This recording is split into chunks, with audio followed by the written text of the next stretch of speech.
Hey friends, if you encounter the error application not found in Windows 10, then please watch this video. I will guide you through the resolutions. So the resolution isn't very difficult. All you need to do is that you need to copy this script. Okay, I saw we just made a script out of the resolution. Copy the script, it's in the description section of the video.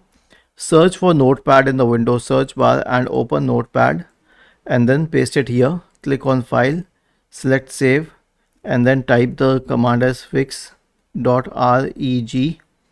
okay, and then change it to all files. Click on Save. Okay, wherever you have saved it, just double click on it to run this.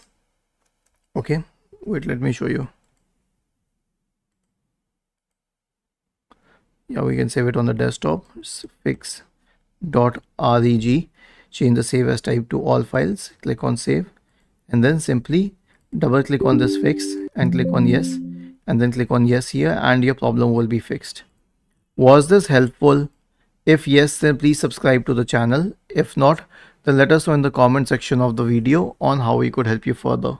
Thank you for watching this video and have a nice day.